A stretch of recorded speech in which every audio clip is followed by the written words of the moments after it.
Yeah, so the whole subscribe to our thing. Yeah, Wonket. Again, not in the top list of places that I would consider credible sources, but I like the way they worded things here. So Idaho to ignore maternal mortality rates until they go away. Maternity rates. Something like that. Yeah. So they're just going to create a problem where infant mortality goes up and they're never going to solve it. No. I mean, yes, but it's worse than that, Suris. Anyway, let's get into it. So the United States already has the highest maternal mortality rate of any developed nation, and even has a higher rate than many developing nations. Also, like, slightly related, lowest life expectancy of the developed nations. That's none of those are good things. Yeah, no, and also highest per capita expenditure on healthcare of any of the developed nations. So, like, y'all spend more on healthcare and have worse outcomes than everybody else. There's no reason for that. Yeah, no, there is a reason for that. The reason for that is that you guys treat healthcare as though it's a for-profit business. Well, okay, yes. What I'm saying is there's no reason it should be like that. That's probably in a world where I was coming at this more cogent. That's how I would change that. Fair point. Samuel Patre says the beatings will continue until morale improves. Yeah. Yep. That's where we're going. So anyway, United States has the highest maternal mortality rate and an even higher rate than many developing nations. 3 times fast. But one such state is taking a brave stand and saying, not us, and that state is Idaho. Sort of. However, rather than figuring out some solution to maternal care providers fleeing the state in droves, because Idaho is one of the states that is having maternity wards shutting down left and right because doctors are leaving, Idaho has come up with a more unique plan, putting on its horse blinders and pretending everything is fine.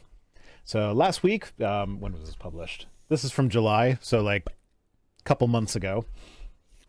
Where were we? Last week, Idaho decided to just completely eliminate its maternal mortality review committee, which will make it the only state in the nation with no process to review maternal deaths. Wait a minute. Hold on. I have to intervene here with a nerd thing. Everybody freaked out when Blizzard decided that World of Warcraft was no longer going to publish its subscriber numbers, because they only stopped publishing them when the numbers started looking really bad. This is the same thing, but with people's lives in the balance. Yes, exactly.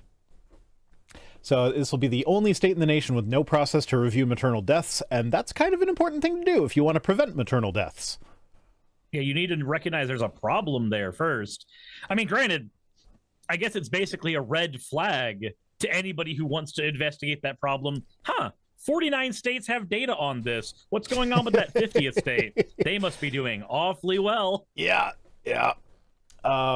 So Idaho Medical Association CEO Suzy Keller said, I think it's only fair that it prove its worth. In this case, we absolutely think it has proven it in this case being the Maternal Mortality Review Committee.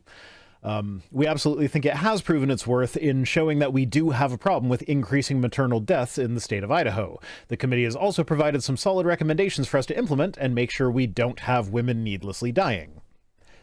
Seems reasonable. The committee determined that all but one of the maternal deaths from 2018 to 2021 were in fact preventable. What? That's a horrible ratio. What? It is. That's terrible. And it had issues. It had issued recommendations for preventing similar deaths in the future. That's a good thing. But the Idaho Freedom Foundation, which appears to be a ragtag group of potato-munching sociopaths, celebrated this decision, claiming that the group was a waste of taxpayer money. I love that line. Like, I teased Suris with this one a little bit. I was like, I was excited about the Jim Jordan thing, is like Fannie Willis beating up Congress people verbally is just amazing. So I let the cat out of the bag with that one. But for this one, I'm like, I'm not going to spoil it for you, but one of the news articles involves the sentence, ragtag group of potato-munching sociopaths. And I'm just going to say this sounds like your average Final Fantasy story. or your average D&D group. Yeah. I don't know about the sociopath part, but like, yeah, that's most D&D groups are in fact like, sociopathic murder hobos. Sure, but like I'm thinking, okay, I don't have extensive experience with the Final Fantasy franchise. I mostly know 7, so like it's a guy who owned a bar. Yeah. Who then took on the world government. And that was only that wasn't even the main character. Well, he was the guy who started the group that the main character joined and then kind of took over from him. And Cloud's entire backstory was fabricated. Yeah, that's right. He was just a loser who couldn't even. Yeah, like, he was just like he was just he was a random grunt. I did. Who's Zach? Oh yeah, hashtag spoilers for a game that came out in 1996. Yeah. Cloud's story is Zach's story. Yeah, no, I never finished playing, what is it, Crisis Core? The one where you're Zach? I never finished playing that one because it was just too, like, I see how they ended up getting the Final Fantasy remake. They just kind of copied Crisis Core as far as, like, layout and how, like, the mechanics were concerned, because, like, it's just, you're on a path and you can't leave the path. Yeah. And that just drove me nuts because, like, I was playing it as a Final Fantasy VII spin-off game. I'm like, I want the whole thing where you can wander around wherever the fuck you want to go. And it's like, no, I'm just stuck on this path the entire time. That's boring. Yeah. Anyway, the ragtag group of potato-munching sociopaths celebrated the decision, claiming that the group was a waste of taxpayer money that encouraged government intervention in healthcare, like the kind that says, hey, stop doing this thing that's killing people having babies, or, hey, half of our maternal deaths happen after birth, maybe many of them to mothers who were on Medicaid while pregnant and no longer have access to healthcare, so what if we extend Medicare to prevent them from dying? Also, what if they had someplace to live? You know, that sort of thing. Jesus Christ. That is scathing. Yeah, I love the way they worded it. Like I say, not the best place to go for, unbiased factual information, but in this case, I think this particular news item warrants this level of scathingness. Yeah. So this is a statement from the potato munching sociopaths, Idaho Freedom Foundation. The program is the state's maternal mortality review committee. The legislature and Governor Brad Little created the committee in 2019 with the support of the very lefty Idaho Medical Association. At the time, the IMA said that the committee would help identify the causes of preventable deaths in pregnant and postpartum women, but we warned that the program would do little except be used as a vehicle to promote more government intervention in healthcare, and we were right. But if the government intervention is required to save the lives, then it doesn't matter that you have a de facto problem with government intervention. Sometimes government intervention is good and fine, actually. Train Freak sent $5, says, I hope you choose to have a good night. Each year after its formation, the committee released reports arguing for more government. In particular, the expansion of Medicaid to include women up to 12 months after the delivery of their babies. Oh no, the horror! And prioritizing subsidized housing for women. That's terrible! Making sure people aren't homeless? Oh no! No, those homeless people need to stay in their lane. But we have to keep shifting where that lane is, because the lanes keep on getting really inconvenient. Yeah.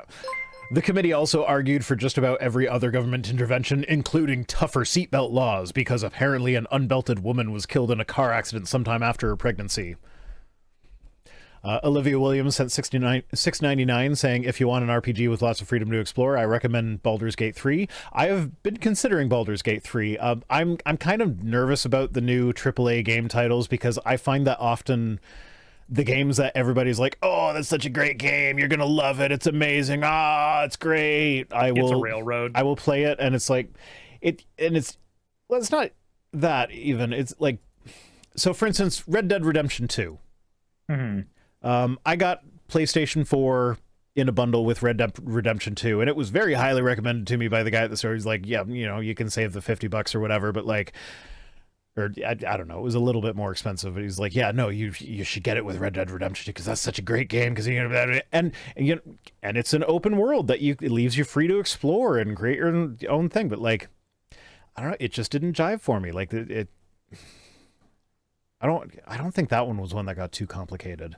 But like there's a lot of games that get very complicated in their whole, like they'll have a crafting system where you have to build things from scratch and like remember these complex things that you need to, I'm like, I'm not going to use all this. I just want to like, this button is attack, this button is different attack, and these are the buttons to move around. I don't need to be able to do 15 different things.